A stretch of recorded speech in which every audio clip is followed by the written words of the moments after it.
দ্বিতীয় যে সাহাবীর নবী প্রেমে সন্তুষ্ট হয়ে আমার আল্লাহ আয়াত নাজিল করলেন, তার নাম আবু বকর সিদ্দিক রাদিয়াল্লাহু তাআলা। নাম শুনছি না সবাই আমরা? একদিন ওনার বাবার সামনে বসা, বাবা ছেলে কথা বলছেন, কথার মাঝখানে বাবা হঠাৎ ওনারে প্রস্তাব দিচ্ছেন, তুই আমাদের ধর্মে আবার চলে আয়, আমার বাপ দাদার ধর্ম থেকে তুই মুহাম্মদের ধর্মে চলে গেলি, আমার ধর্মে আবার চলে আয়। আবু বকর মানেন না। কথার তকজগের মধ্যে বাবা আল্লাহর হাবিবকে তুলে একটা গালি দিয়ে দিলেন। নাউজুবিল্লাহ। কাকে গালি দিছেন? আবু বকর তো জীবনের চেয়ে বেশি নবীরে ভালোবাসে। আবু বকর রাদিয়াল্লাহু তাআলার সাদা চামড়ার চেহারার মানুষটার অগ্নিশর্মা লাল বর্ণ হয়ে যায়। একবার ডান দিকে তাকান, আবার বাম দিকে তাকান, বাবা কিছুই বুঝে উঠতে পারে না। রাগের মাথায় আবার আমার নবীরে তুলে আরেকটা বেয়াদবি করে ফেললো। নাউজুবিল্লাহ বলেন। এবার আর আবু বকর সহ্য করতে পারেন না। পিছনের দিকে তাকিয়ে দেখেন লাকড়ির মতো কি একটা শক্ত খণ্ডের মতো কিছু দেখা যায়। দৌড়ে গেলেন, সেটা হাতে নিলেন, বাবার সামনে আসলেন। হাদিসের বর্ণনা, তাফসীরের কিতাবগুলো সাক্ষী। আবু বকর কাল বিলম্ব দেরি না করে বাবার নাক এবং কপাল বরাবর সমস্ত শক্তি একত্রিত করে আঘাত করলেন। সুবহানাল্লাহ। কাকে আঘাত করছেন মনে আছে? আঘাত করতেছেন কাকে?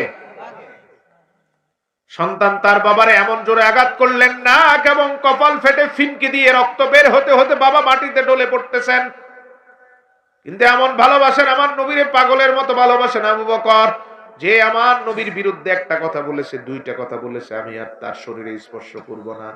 আঘাত করলেন, রক্ত বের হলো, মাটিতে পড়ে যাচ্ছেন, তবুও একটা বারের জন্য আবু বকর বাবার হাতটা ধরে নাই। সুবহানাল্লাহ। আমার নবীর বিরুদ্ধে যে কথা বলেছে তার সাথে আমার আর কোনো সম্পর্ক, এটার নাম ঈমান। ভালো করে বুঝেন, নবীর বিরুদ্ধে যারা কথা বলে তাদের সাথে কোনো সম্পর্ক রাখা যায়? নবীর বিরুদ্ধে যারা কথা বলে, আমার রাসূলের ইজ্জতের ব্যাপারে যাদের মনে সন্দেহ, আমার রাসূলের ইজ্জতের ব্যাপারে মাঝে মাঝে যারা বুলি ছাড়ে, তাদের সাথে কোনো সম্পর্ক।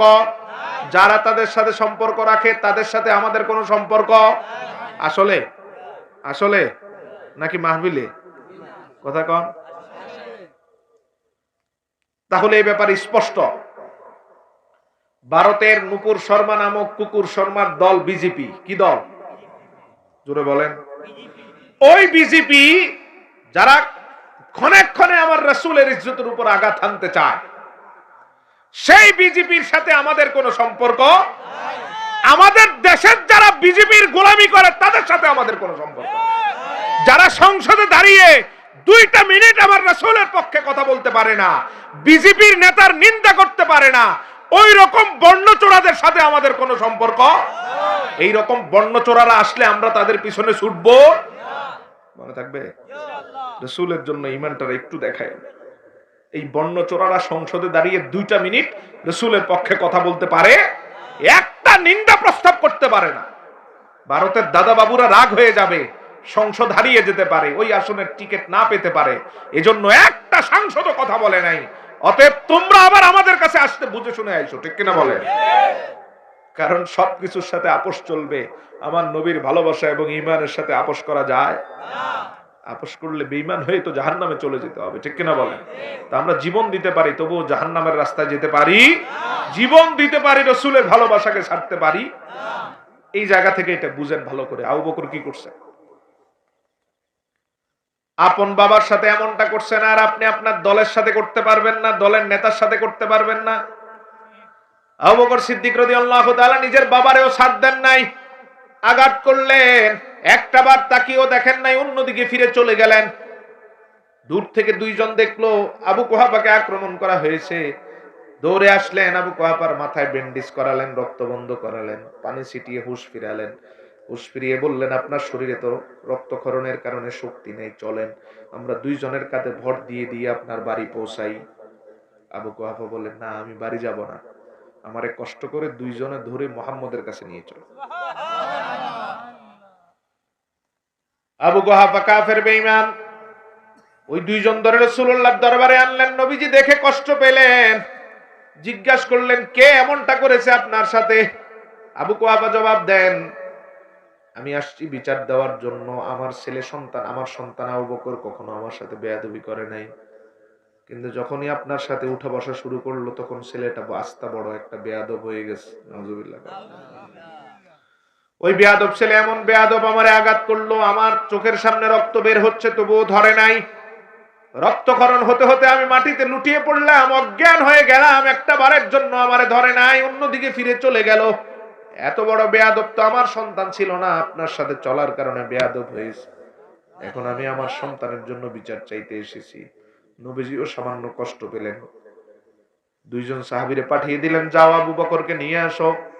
দুইজন সাহাবী আবু বকর সিদ্দিক রাদিয়াল্লাহু তাআলাকে খন্ন হয়ে খুঁজে দেখলেন পাহাড়ের উপর বসে বসে কান্না করছেন। সুবহানাল্লাহ। কান্না করার কারণে চোখ পানি পানি বেয়ে বেয়ে পড়তে পড়তে চোখগুলো ফুলে গেছে।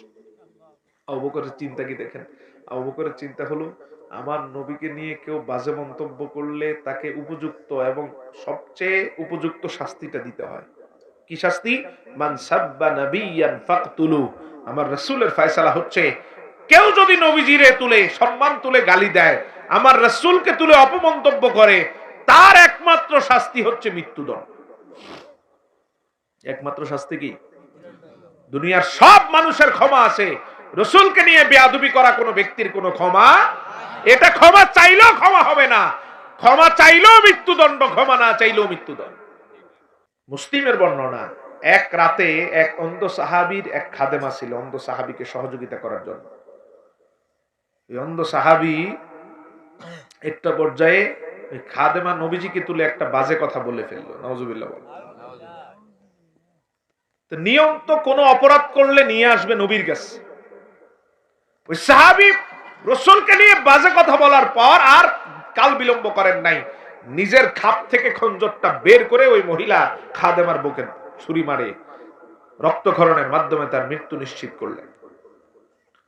ফজরের আগেই রাসূলুল্লাহর কান মোবারকে খবর চলে গেল অমুকের খাদেমা মারা গেছে। ফজরের নামাজের পর, মুসলিমের হাদিসের অনুবাদ বলছি, নবীজি সাল্লাল্লাহু আলাইহি ওয়াসাল্লাম জিজ্ঞেস করলেন, কে এই হত্যাকাণ্ডের সাথে জড়িত? দাঁড়াও। অন্ধ সাহাবী কাল বিলম্ব না করে দাঁড়িয়ে গেলেন আর বললেন, ইয়া রাসূলুল্লাহ, আমি নিজের হাতে হত্যা করেছি। সুবহানাল্লাহ।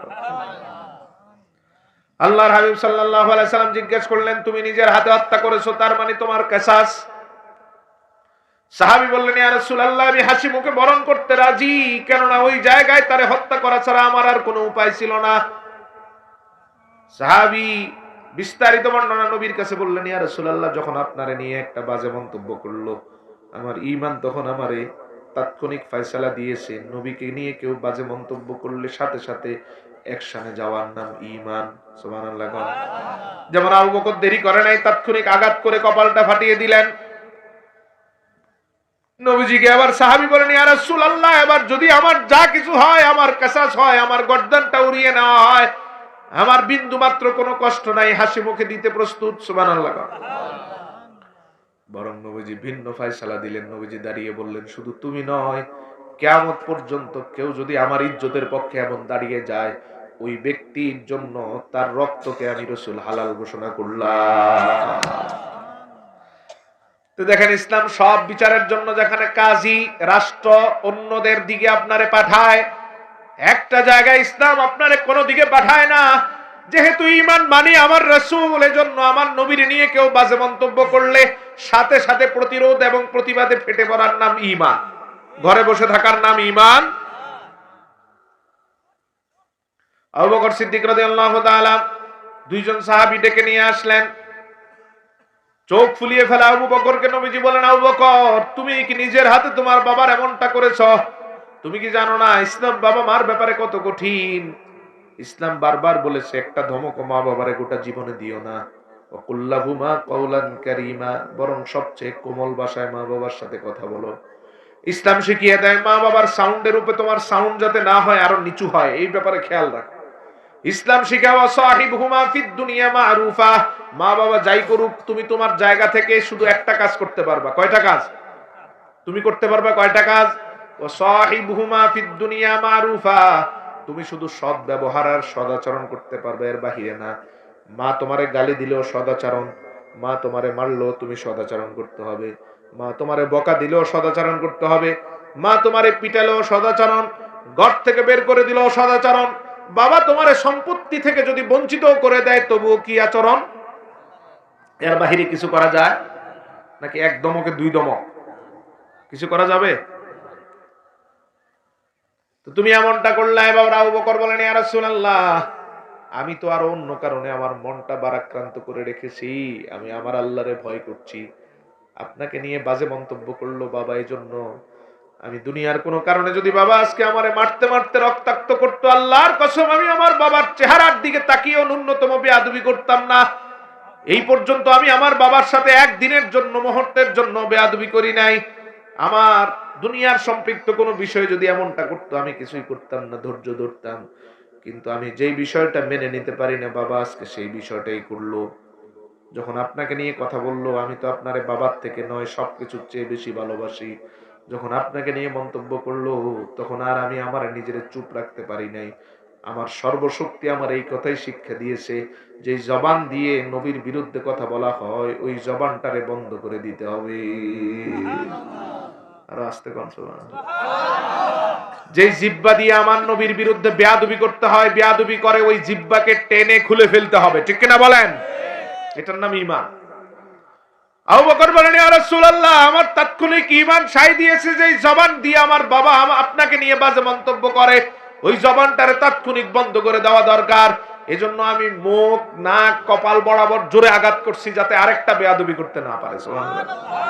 আর একটা শব্দ যাতে উচ্চারণ করতে না পারে। কি ঈমান ভাই! আপন বাবারে হত্যা করে আবার স্টেটমেন্ট কিভাবে দিচ্ছে? এবার দ্বিতীয় স্টেটমেন্টটা আরো কঠিন।